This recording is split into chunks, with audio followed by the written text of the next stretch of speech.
Good afternoon students.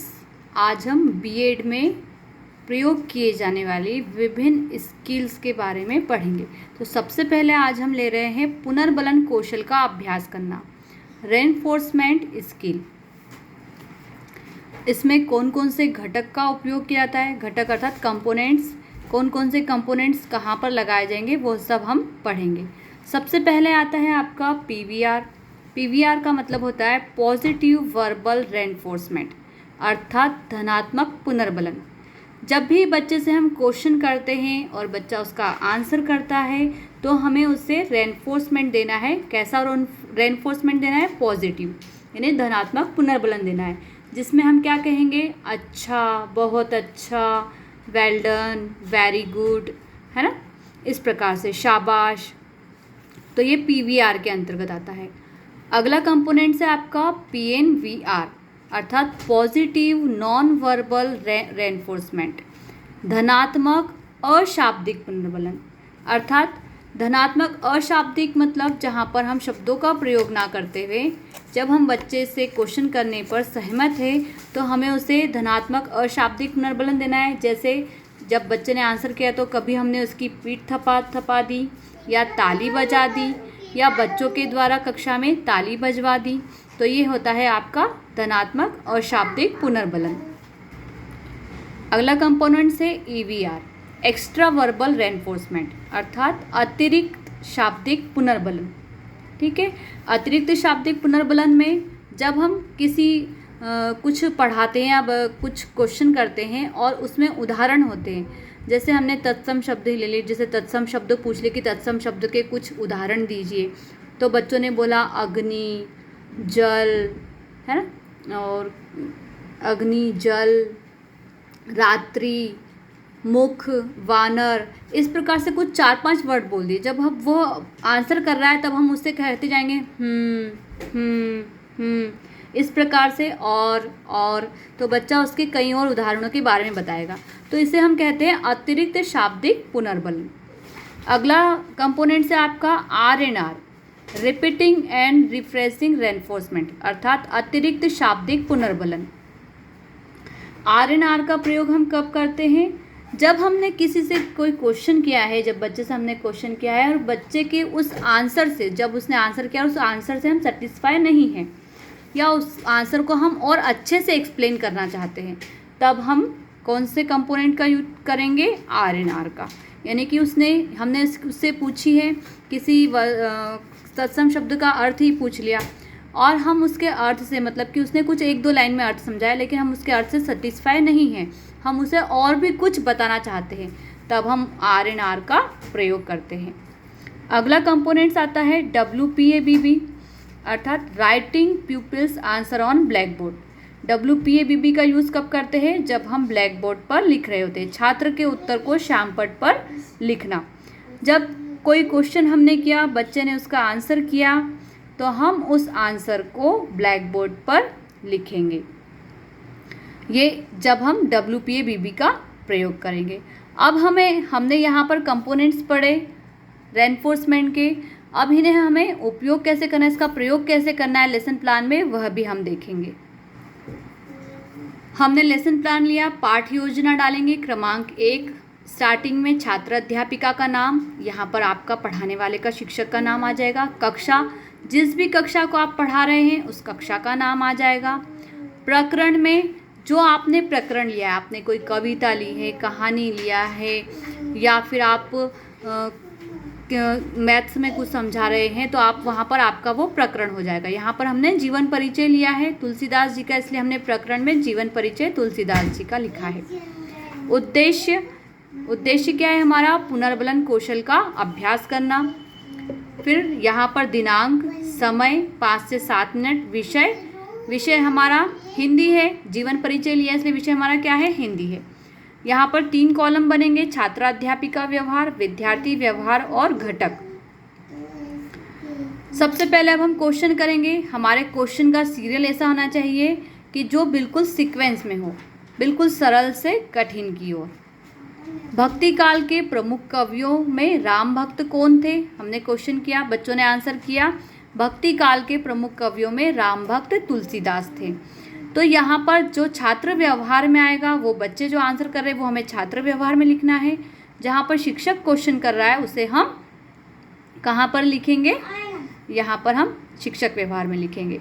तो देखिए यहाँ पर क्वेश्चन किया है बच्चे ने आंसर दिया है, हमने यहाँ पर कौन सा घटक लगाया है, PVR, यानी कि हम उसके आंसर से सेटिस्फाई है, इसलिए हम क्या बोल रहे हैं, अच्छा, गुड। फिर आता है इनका जन्म कब और कहाँ हुआ था। तो इनका जन्म संवत 1554 में राजापुर नामक गांव में हुआ था। यहाँ हमने कौन सा कंपोनेंट्स लिया है, PVR। बच्चे को हमने कहा है बहुत अच्छा, वेरी गुड। फिर तुलसीदास के माता पिता का नाम बताओ। तो आंसर होगा तुलसीदास की माता का नाम हुलसी तथा पिता का नाम आत्माराम दुबे था। यहाँ भी हमने PVR का उपयोग किया है, तो क्या आ जाएगा, बहुत अच्छा। फिर तुलसीदास द्वारा रचित 2 रचनाओं के नाम क्या थे। तो तुलसीदास द्वारा रचित 2 रचनाओं के नाम रामचरितमानस, विनय पत्रिका, इनकी रचनाएं हैं। यहाँ पर हमने कौन सा कंपोनेंट्स लिया है, PVR। अगला क्वेश्चन, तुलसीदास जी के आराध्य देव कौन थे। तुलसीदास जी के आराध्य देव भगवान राम थे। यहाँ पर हमने PNVR कंपोनेंट्स लिया है, घटक लिया है PNVR, अर्थात हमने क्या किया है, बच्चों को अशाब्दिक पुनर्बलन दिया है, बच्चे की पीठ थपथपाई है। तुलसीदास के काव्य की भाषा कौन सी थी। तुलसीदास के काव्य की भाषा अवधी भाषा थी। यहाँ पर हमने कौन सा कंपोनेंट्स लगाया, PNVR और शाब्दिक पुनर्बलन दिया है, यहाँ पर हमने ताली बजाई है। अगला क्वेश्चन है, तुलसीदास के काव्य में कौन कौन से रसों का प्रयोग हुआ है। तो तुलसीदास के काव्य में कौन कौन से रसों का प्रयोग हुआ है, अर्थात यहाँ पर एक से कई ज़्यादा रसों के बारे में बताया। तो तुलसीदास के काव्य में श्रृंगार, शांत, वात्सल्य रसों का प्रयोग हुआ है। तो यहाँ पर जब बच्चा हमें आंसर करा तो हम क्या करेंगे, या फिर और, है ना, इस प्रकार से, क्योंकि हमने यहाँ पर एक्स्ट्रा वर्बल रेनफोर्समेंट का प्रयोग किया है। ठीक है, अतिरिक्त शाब्दिक पुनर्बलन। अगला क्वेश्चन है, तुलसीदास के काव्य में कौन कौन से अलंकारों का प्रयोग हुआ है। तो तुलसीदास के काव्य में एक से अधिक अलंकारों का प्रयोग हुआ है। उपमा, उत्प्रेक्षा, रूपक अलंकारों का प्रयोग हुआ है। यहाँ भी हम EVR कंपोनेंट्स लगाएंगे, एक्स्ट्रा वर्बल रेनफोर्समेंट अर्थात अतिरिक्त शाब्दिक पुनर्बलन। तो यहाँ भी हम और बोलो इस प्रकार से कहेंगे। अगला प्रश्न है, तुलसीदास का साहित्य में स्थान बताइए। तो तुलसीदास संत शिरोमणि है। यहाँ पर हमें बच्चे ने कहा है कि तुलसीदास संत शिरोमणि है, उसने एक लाइन में हमें आंसर दिया है, हम उसके आंसर से सेटिस्फाई नहीं है, इसलिए हमने यहाँ पर RNR लगाकर उस आंसर को फिर से रिपीट किया है। उनका काव्य वाणी का कंठहार है। आज भी उनकी दिव्य वाणी घर घर में गूंजती है, प्रेरणा देती है। रामचरितमानस ने उन्हें अमर बना दिया है। अगला प्रश्न लेंगे, तुलसीदास द्वारा रचित महाकाव्य का नाम बताइए। एक चीज़ और ध्यान दें कि जब हमने RNR लिया है और हम उस आंसर को फिर से एक्सप्लेन कर रहे हैं तो वह छात्रा अध्यापिका कथन में आ जाएगा, छात्रा अध्यापिका व्यवहार में आ जाएगा। अगला प्रश्न, तुलसीदास द्वारा रचित महाकाव्य का नाम बताइए। तुलसीदास द्वारा रचित महाकाव्य का नाम रामचरितमानस है। यहाँ हमने PNVR लिया है। ठीक है, तो यहाँ पर PNVR लिया है, यानी कि पॉजिटिव नॉन वर्बल रेनफोर्समेंट। तो यहाँ पर हमने क्या किया है, बच्चे की पीठ थपथपाई है। तुलसीदास की भक्ति किस भाव की थी। तुलसीदास की भक्ति दास्य भाव की थी। यहाँ हमने PVR लिया है, पॉजिटिव वर्बल रेनफोर्समेंट लिया है, शाब्दिक पुनर्बलन लिया है। तो यहाँ पर कौन सा आएगा कंपोनेंट्स, हमने बहुत अच्छा, वेरी गुड, शाबाश। ठीक है, अगला क्वेश्चन, विनय पत्रिका के रचनाकार कौन है। विनय पत्रिका के रचनाकार तुलसीदास जी है। यहाँ PNVR लगाया है। ठीक है, तो यहाँ पर कक्षा में हमने अध्यापक द्वारा ताली बजाई गई। अगला प्रश्न है, तुलसीदास के काव्य में कौन कौन से छंदों का प्रयोग हुआ है। प्रश्न किया है हमने, आंसर किया है बच्चे ने, तुलसीदास के छंदों में दोहा, चौपाई का प्रयोग हुआ है। ठीक है, यहाँ पर हमने कौन सा कंपोनेंट्स लगाया है, WPABB अर्थात छात्र के उत्तर को श्यामपट्ट पर लिखना। तो यहाँ पर हमने जो छात्र ने उत्तर किया है उसको हमने यहाँ पर ब्लैक बोर्ड पर लिखा है। देखिए, इतनी छोटी साइज का जो छात्राध्यापिका व्यवहार में हमारे आ जाए, उतना बड़ा अपने उत्तर के हिसाब से, आंसर के हिसाब से आपको ब्लैक बोर्ड लगाना है यहाँ पर, और जो छात्र ने आपको आंसर किया है उस आंसर को आपको यहाँ पर ब्लैक बोर्ड पर लिखना है। ये हमारा कौन सा कंपोनेंट्स हुआ? WPABB। ठीक है। अगला प्रश्न है, तुलसीदास की कविता की पंक्तियाँ बताइए। तुलसीदास की कविता की पंक्तियाँ छात्र ने हमें बताई है। अस्थि चर्ममय देह मम तामे ऐसी प्रीति, जो होती श्री राम में ना होती भवभीति। तो उसने जो पंक्तियाँ कही है उन पंक्तियों को हम ब्लैक बोर्ड पर लिखेंगे। यहाँ पर भी हमने कौन सा कंपोनेंट लगाया है? WPABB, छात्र के उत्तर को श्यामपट्ट पर लिखना। तो जो कविता की पंक्तियाँ छात्र ने कही है उन पंक्तियों को हमने ब्लैक बोर्ड पर लिखा है। अगला प्रश्न है, तुलसीदास जी की मृत्यु कब हुई थी? तुलसीदास जी की मृत्यु सन 1680 में हुई थी। यहाँ पर हमने RNR लगा दिया है, यानी कि क्या किया है हमने यहाँ पर? पुनः संरचना की है उत्तर की। तो तुलसीदास जी की मृत्यु सन 1680 ईस्वी में हुई थी। तो इस प्रकार से कम हमें 15 क्वेश्चंस लेने हैं यहाँ पर। इसके बाद हमने अवलोकन तालिका बनाई है।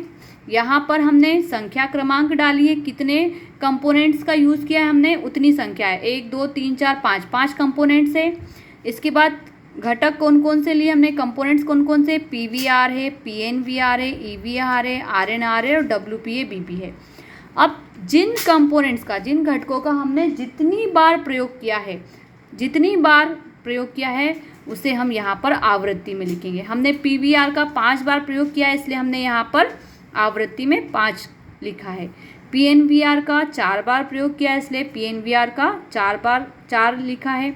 EVR का 2 बार प्रयोग हुआ है, RNR का 2 बार प्रयोग हुआ है, WPABB 2 बार लिया गया है। ठीक है। इसके बाद आता है आपकी प्रतिपुष्टि तालिका। प्रतिपुष्टि तालिका यहाँ पर लिखकर हमें छोड़ देना है। छात्रा अध्यापिका का नाम, कक्षा, प्रकरण, दिनांक और समय। इसके बाद फिर से वही की वही टेबल बनेगी आपकी, संख्या क्रमांक, घटक और आवृत्ति। लेकिन हम यहाँ पर इतना लिखकर इसे छोड़ देंगे, क्योंकि जब हम प्रेजेंटेशन देते हैं उस वक्त हमने उन घटकों का कितनी बार प्रयोग किया है ये हमें, जो पर्यवेक्षक हमें सुन रहे हैं वह बताएंगे। ठीक है। तो अब यहाँ पर हम लिखेंगे छात्रा अध्यापिका सुझाव। जब आप प्रेजेंटेशन देंगे और जो आप लोगों को फीडबैक छात्रा अध्यापिका के द्वारा, पर्यवेक्षक के द्वारा जो आपको फीडबैक दी जाएगी वह आपको यहाँ पर लिखनी है। तो छात्रा अध्यापिका सुझाव, पर्यवेक्षक सुझाव, और इसके बाद आता है आपका छात्रा अध्यापक हस्ताक्षर और पर्यवेक्षक हस्ताक्षर। तो इस प्रकार से आपका पुनर्बलन कौशल का एक लेसन प्लान कंप्लीट हुआ। तो प्लीज़ आप इस चैनल को लाइक कीजिए, सब्सक्राइब कीजिए और शेयर कीजिए। Thank you.